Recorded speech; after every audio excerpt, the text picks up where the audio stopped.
So, kamusta po mga ka-Streetwise? Ako po si Takero Miyamoto at welcome po sa aking munting channel.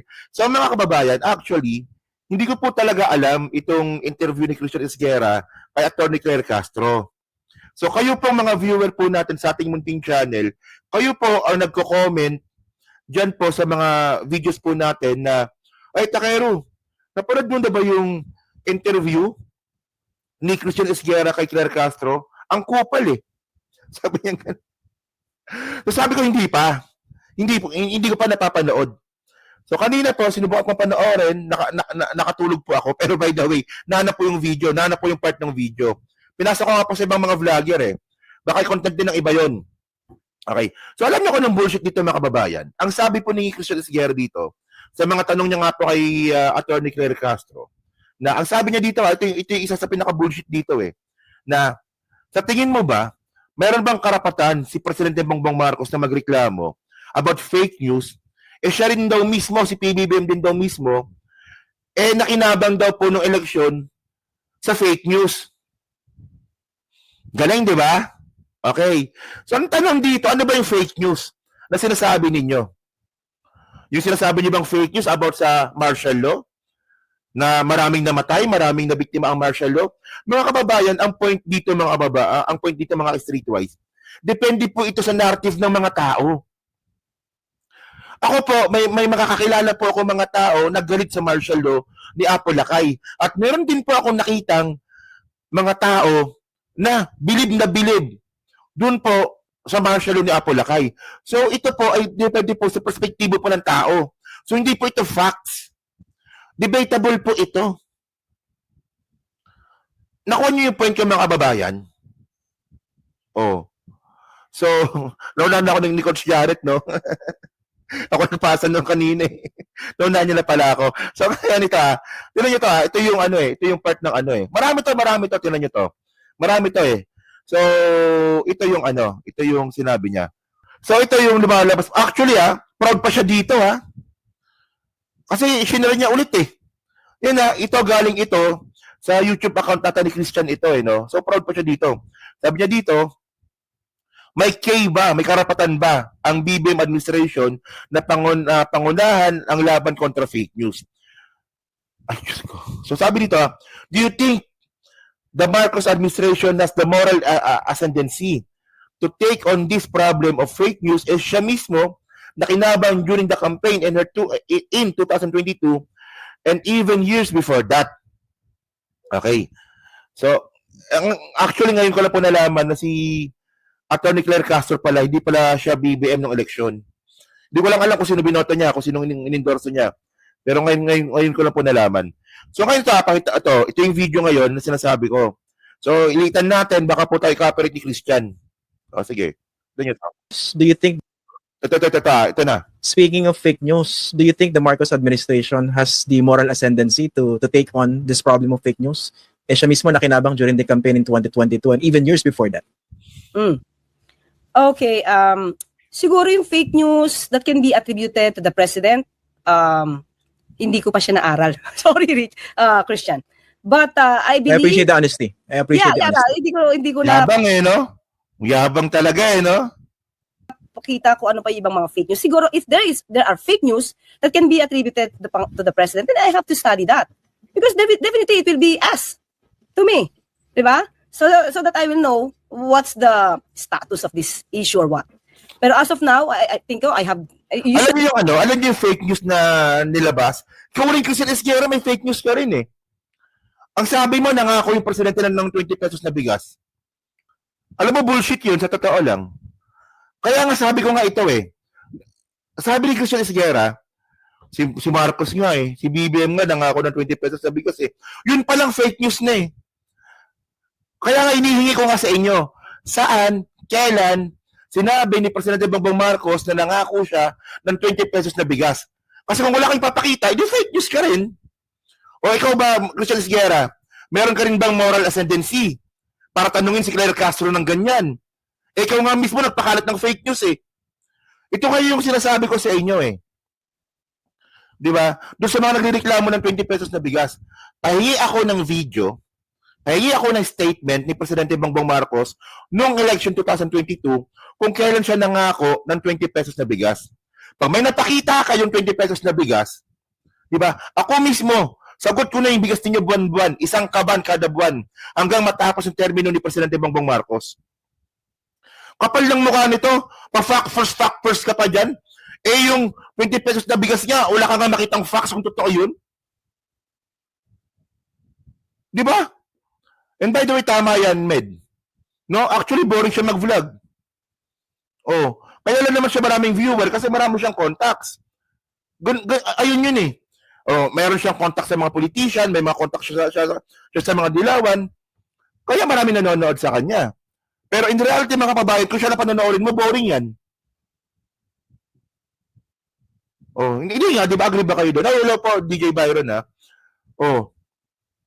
Fact first, 20 pesos na bigas. Hindi nga, di ba?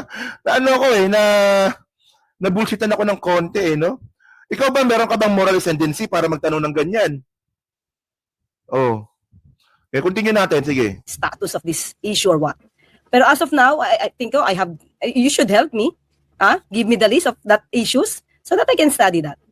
Actually, marami na pong sumulat din tungkol dyan kung paano nakinabang yung si Marcos dito sa massive disinformation and dito sa YouTube, yung plataforma ginagamit natin ngayon, even years prior to the 2025 election campaign, ang dami na nagsulputan ng mga bogus, mind-boggling narratives. Yung sinasabi, di ba? Tulad ng bogus, mind-boggling narratives tulad ng, sige. Marcos Sr. related kay Rizal, merong ginto, Astaliano. Si Marcos, related kay Rizal. Actually, matagal ng issue yun. 1980s pa. Bata pa lang ako, naririnig ko na yun. Ba't mo sisisihin? Diyos ko naman, Christian. Diyos ko naman. Tanga-tanga mo naman dito. Papatulan mo yun, Marcos, related kay Rizal? Obvious naman bullshit yun. Kahit ako mismo, hindi ako naniniwala doon. At matagal na po yun. Di ba? Matagal na yun. Matagal na pong issue yan. Matagal na pong fake news yun. So, ibig sabihin nun, ang tanong ba dito? Inutusan ba ng presidente? Na ipagkalat sa mga vlogger yun? O kayong mga vlogger, ha? O kayong mga vlogger. Kayong mga vlogger. O, ang gawin ninyo, magkalat kayo ng balita na tatay ko si Rizal. Lolo ko, gano'n, o. Meron bang gano'n? Ha? Actually, yung issue na yan, tatay ni Rizal si Marcos, di ba? Ayun ang issue na yan, eh. Bata pa lang ako, mga kababayan, naririnig ko na po yan. Wala pang YouTube, tanga. Wala pang YouTube, naririnig ko na yan. Chismis na yan. So, ba't yung magreklamo dito kay Claire Castro? Kung may mga taong naniniwala doon, problema na nila yun.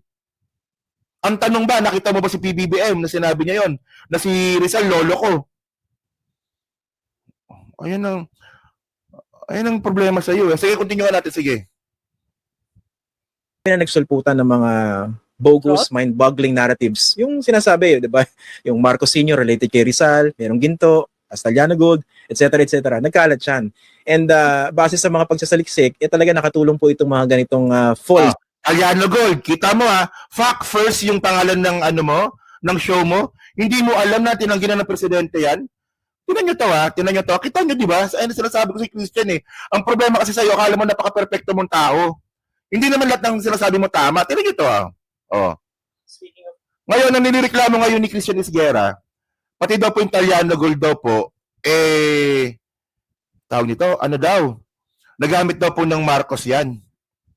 Ang tanong dito, mga kababayan, ito, pakita ko sa inyo tinanggi na po yan ng eleksyon, so hindi mo alam yon na tinanggi na yan ng eleksyon? Ito, nakita ko to sa Rappler. Sakto ikaw, maka-Rappler ka rin, di ba? Saan na ba yon? Ito. Saan na ba yan? Watch. Astaliano Gold. Hindi ko alam yan, says Marcos Jr. spokesman. Diba? Kailan to? Kailan nilabas to? January 17, 2022. Oh, sabi ni Victor Rodriguez yan, mga kababayan. Tapos sabi rin ni PBBM yan. Ito galing din tong Rappler. Wala po akong nakitang kahit anong gold na sinasabi nila. Baka may alam sila, sabihan ako. Ba't yun? Hindi lumilipat? Ito pala. Kaya isa pa, hindi lumilipat, visit na. Ito. Ang dito sa laptop ko. Share screen pala tayo. Ito. Ayan. Yan sabi ni PBBM yan, ha? Sabi ni Presidente Bongbong Marcos ng eleksyon, sa Rappler to, tinan nyo to, Rappler. Ayan, January 24, 2022. Dinibang na mismo ni BBM yan ng eleksyon. So, hindi mo alam? Hindi mo alam, Christian Esguerra, yung tinatanong mo? Akala ko ba fact first ka? Sana bago ka sana nagtanong, dapat you know your facts first. Hindi ayan kasi ang problema kapag feeling mo kasi superiority ka. Ayan kasi ang problema kapag ang tingin mo, di ba? Kapag ang tingin mo, napakatalino mo. Hindi, honestly, ganun po talaga eh. Ganun po talaga yung tingin namin eh. Kasi nakita nyo ba kung paano maliitin ni Christian Esguerra yung mga vlogger? Mga vlogger lang yan. Mga bayaran niyang mga yan. Diba? Tulad na sinabi ko mga babayan, bago nyo sabihin na merong bayaran na vlogger ang Presidente Bongbong Marcos, dapat sabihin nyo kung sino at kung paano binabayaran. Kami, pag sinabi nga namin, di ba? Kapag sinabi namin na merong bayaran ng mga DDS vlogger, meron kaming mga reference. Di ba yung mga DDS mismo na bumaliktad, sila mismo nagsasabi sa amin. Na meron talagang bayaran sa kampo ng mga Duterte. Sige, continue natin. Sige. I-demand ko kaya itong mag-asawa na to, no? Dapat binablakan itong mag-asawa na to. I-demand ko kaya itong mga to. Di pa ako naniniwala sa ex-convict. Taka na itong mga to, ex-convict ang puta. Sige, Ano ba yun? Continue. Fake narratives, not just to, revise history, but to actually distort it. Kaya nga, di ba, pag marami tayong, nakakusap natin mga kabataan ngayon, ibang-ibang impression nila sa martial law eh. They didn't really know how evil those human rights violations were. Kasi nakikita nila yung mga videos dito. And speaking of the campaign, di ba, yung Taliana Gold, nakinabang doon si BBM nung nangangampanya sa pagka-presidente. So, kaya nga tinatanong ko sa inyo, given this context, meron ba siyang moral ascendancy to fight fake news? O baka naman, nilalabanan lang niya yung fake news ngayon dahil siya mismo nabibiktima ng dati niyang kasama, yung mga Duterte. So in other words, sorry talaga, since hindi nga... Ayan na, kita nyo, di ba? Kita nyo. So ngayon mga kababayan, no? Ito yung sinasabi ko eh. Di ba? Ang mga Marcos ba na-convict sa martial law? Di ba? Hindi nga, ayan ang tanong ko eh. Di ba? Yung mga Marcos ba is na-convict sa martial law? Na-convict ba ng human rights abuses ang mga Marcos? Diba hindi naman? Ayan. At mga kababayan, kung tatanungin po natin yung mga tao about martial law, hati po yung opinion ng tao dyan. Depende po ito sa narrative kung sinong tatanungin ninyo. Kapag tinanong ninyo yung mga dilawan, syempre sasabihin ng mga yan, ang martial law masama. Maraming namatay, etc. Pero pag tatanungin nyo naman yung mga ibang mga Pilipino, na simpleng Pilipino, especially mga naniniwala kay Marcos, ang sasabihin naman nila, ang martial law po ay mabuti. So ngayon, hindi ito facts na ang martial law masama. Depende po yan kung sino tinatanong ninyo.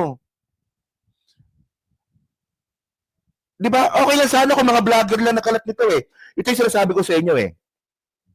Bakit sinisisi ni Christian Esguerra, yun nangyari noong 2022, about po dyan sa narrative ng martial law. Matagal na po yan. Matagal na po pinagdidibatihan yan. Bata pa lang po ako, naririnig ko na po sa mga matatanda na maganda po ang martial law, especially po na kami po, especially po ako, na ako po ay nasa pamilya ng mga sundalo. Oh, sabi ng tatay ko, maganda ang martial law. Sabi ng chewin ko, maganda ang martial law. Sabi ng mga kumpare ng tatay ko, maganda ang martial law. Kasi mga sundalo sila. Depende po yun sa narrative kung sino yung tatanungin mo. O pag tinanong mo mga komunista, pag mga komunista naman yung tinanong mo, ano na? Sabi nila masamang martial law. Oh, ayun ang ano diyan eh. Ayun ang sinasabi natin diyan eh. Kaya ako mas pinili ko pa yung narrative, 'di ba? Na sinasabi sa akin ng mga mas matanda sa akin. At in the first place, hindi pa ako buhay noon. Oh, 'di ba? Estate, isa pa nga yan, estate tax ba nireklamo ni TP? Saan ka nakakita ng estate tax, magkano na binayaran? 18,000 pesos ba yon? Saan ka nakakita ng estate, 18 magkano ba estate tax na binayaran ni PBBM nun? 40,000 ba? 40,000? Nireklamo ninyong estate tax, binayaran na 40,000? Saan ka nakakita ng estate tax na gano'n, 40,000 pesos? Ko naman. Ang problema kasi dito narrative ninyo. Ang problema dito narrative ng mga dilawan. Ako nirerespeto ko yung mga dilawan. 'Di ba? Ako nirerespeto ko po yung mga dilawan. Ang point natin dito, meron kayong 40 years para ipakulong ang mga Marcos. From 1986, kinasuhan nyo ng mahigit 1,000 ang mga Marcos. Na-convict nyo ba ang mga Marcos? Kasi kung na-convict nyo ang mga Marcos with final executory, hindi po ako kakampi sa mga yan. Bigla na ako pala yan eh. Ba't yung kakampihan nyo ang mga yan? Oh. Pero nga, tahi ako ng kaso kasi pag sinabi ninyo magnanakaw ang mga Marcos, kung meron kayong final executory from Supreme Court na sinabing ang mga Marcos magnanakaw, maniniwala po ako. Putang ina, 40 years, 2 Aquino na ang naging presidente, hindi nyo napakulong? Ang problema kayo. Sa tingin ko ang problema kayo mga dilawan, especially ka na Christian Esguerra. Hindi nyo mabitaw-bitawan yung narrative na yan kahit na 40 years na kayong palpak. Oh. O ito sige, oh. Sabi kasi ni Christian Esguerra, masama daw po yung martial law. Depende po yan sa tatanungin. O kayo dyan, 900 po nanonood ngayon sa akin. Oh. Press 1, kung sa tingin nyo ba maganda ang martial law ni Ferdinand Marcos Sr. Press 2 dun sa hindi. Okay lang yan. Kung mayroong magpe-press 2, okay lang yan. Kasi po naratibo nyo po yan. O press 1 dun pa sa naniniwala na maganda po ang martial law ni Apo Lakay. Press 2 sa hindi. Okay tayo, puro press 1 to mga to eh. Oh. Press 1. Press 1. O, di ba? May press. Wala naman 3 eh. Bakit may 3? So, yun ang point. O, kita nyo, di ba? Naniwala ba kayo na magandang martial law kasi sinabi ng mga vlogger? Hindi nga. Naniwala ba kayo na naniwala ba kayo na maganda ang martial law dahil sinabi ng mga vlogger o matagal nyo ng paniniwala yan mula nung bata pa kayo? O, yan na. O, dyan sa 900 ulit na nanonood. O, ang gusto ko rin malaman sa inyo, naniwala ba kayo na maganda ang martial law dahil sinabi ng mga vlogger o matagal nyo ng paniniwala yan mula nung bata pa kayo? O, sabi ng ate ko, o di ba yan eh? O, kung ikaw, Ma'am Erlyn, sabi ng ate mo, ako sabi ng tatay ko, kasi sundalo yung tatay ko, sabi ng mga kaibigan ng tatay ko. O meron naranasan. O, ito pa nga, mas malupit, naranasan eh. O, di ba? Meron pa nga naranasan eh. O, di ba? Ayun ang point, Christian. Huwag mo kasi ipipilit yung paniniwala mo sa iba. Hindi po journalist ang tawag dyan. Ang tawag po dyan, di ba? Ano ba tawag dito? Selective bias po ang tawag dyan. Kita mo, di ba? Nagbigyan ka na nga ng interview. Binastos mo pa. Parang di mo alam sinasabi mo dito eh. Oh. Kita mo, hindi nyo pala naintindihan eh. Imelda was convicted with graft saan? Di ba sabi ko, final executory from Supreme Court. O, hindi mo pala naintindihan eh. Yung Sumildo convicted ng Graph, o nga, sa Sandigan Bayan. Supreme Court ba yan? Nakaapila pa ngayon ah. Oh, ayun ang ano eh. Yan ang sinasabi ko eh. Pipilit niya yan eh. Pipilit niya pa yung maganda ang martial law. Maganda. Okay tayo, di ba? Naniwala ba kayo maganda ang martial law kasi sinabi ng vlogger? Di ba hindi naman? Tapos isisini ko sa Esguerra kasi sabi ng mga vlogger eh na na-impluwensyahan yung mga mas matanda pa sa amin. Puta, isipin mo ha. Ilang taon lang ako. Oh. Mapapaniwala ko ba yung mga mas matanda pa sa akin na naranasan nila yung martial law? Parang labo naman ito eh. Christian naman, labo naman ng... So kaya nga tinatanong ko sa inyo, given this context, meron ba siyang moral ascendancy to fight fake news? O baka naman nilalabanan lang niya yung fake news ngayon dahil siya mismo nabibiktima ng dati niyang kasama, yung mga Duterte. So in other words, okay. sorry talaga, since hindi nga si BBM yung binoto ko. So yung ibang mga campaign propaganda nila, sorry talaga, I'm just honest. Hindi ko napanood kung ano may campaign propaganda nila.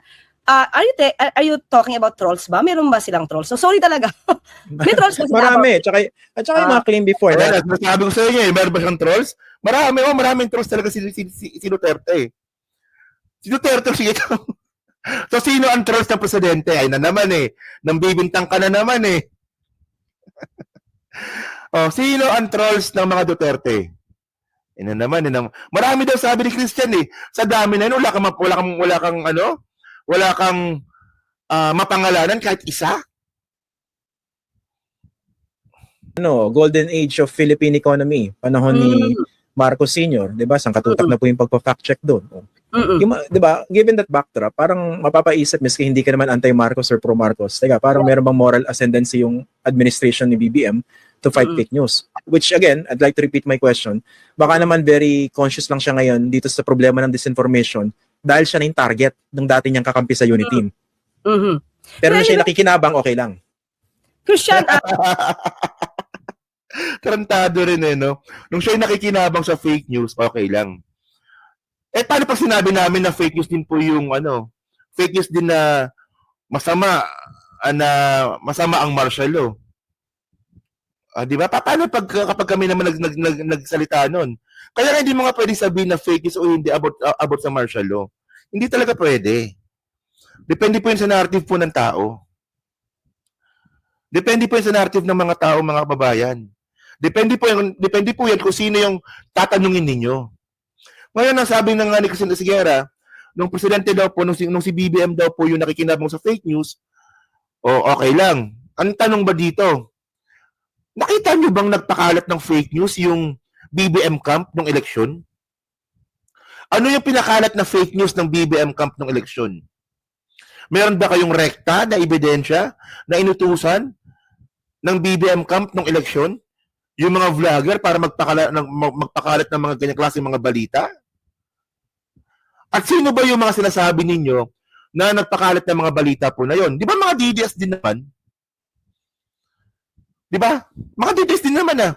Sino nagpakalat ng Sino nagpakalat ng about sa ba yan? About sa narrative ng mga fake news. Di ba sila rin po yung mga DDS vlogger ngayon? Oh. Ayan eh, medyo I cannot really answer or give a intelligent response on that kasi I'm not aware of some of the campaign propaganda using a video. Sorry, Christian. Okay. Mismo ba ang Pangulo ang nagsabi noon or may mga may mga vloggers lang? So sorry, dito ko talaga. So hindi ko siya masagot. Mga vloggers identified sa kanya, mga channels na avowedly pro-Marcos. Mga channels identified sa kanya. Sino yung mga yon? SMNI. Di ba? Sino yung mga yon? Si SAS. Sino yung mga channel na yon? Dapat sabihin mo sino kung sino. Jason sa. Sakto sila yung mga fake news ngayon Di ba mga BBM supporter din yan nung eleksyon? Ang hirap nito. Hindi, dapat pangalanan mo kung sino yung mga yan eh. Pero kung ikaw, Isang kay. di ba, kunwari, ikaw, attorney clear, alam yung, di ba, may alam nyo to, sin of omission, okay? You can deceive people passively. What do I mean by that? Alam nyo kumakalat sa komunidad na, si Claire Castro, ano yan, milyonaryo yan, o bilyonaryo.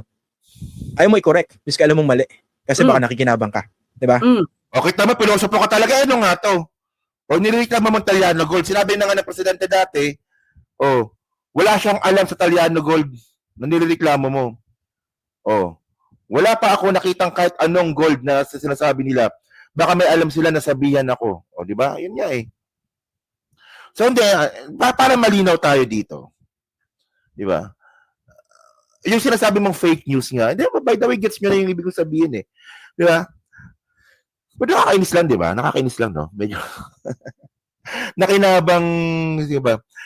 Buti nga, hindi po siya, binalang-balang ni Attorney Claire kahapon. Dapat nga ganun eh. Dapat nga ganun nga dapat eh. Dapat sinagot mo na kasi dapat kahapon para matigil itong kahibangan ni Christian Esguerra. Wala kahibangan to, sa totoo lang. Di ba? Ano bang mahirap unawain doon? Kasi ang magsasabi kasi na magnanakaw ang isang tao, korte. Korte, di ba? Hindi ikaw, Christian Esguerra. Hindi kayo. Hindi kayo mga... Di actually, no, parang nabullshitan nga ako, di ba? Estate tax ni PBBM. Pinapabayad ng 40,000 pesos. Ano klase kaya yun? Diba? So, yun okay. It's better to focus. Wala tuloy siya, no? Huwag tayong bumoto sa pro-China. Thank you po, no? So, yun mga kababayan, no? So, kayo po, no? Anong masabi nyo nga po dito sa pinagkalat nga po ni Christian Esguerra sa interview niya?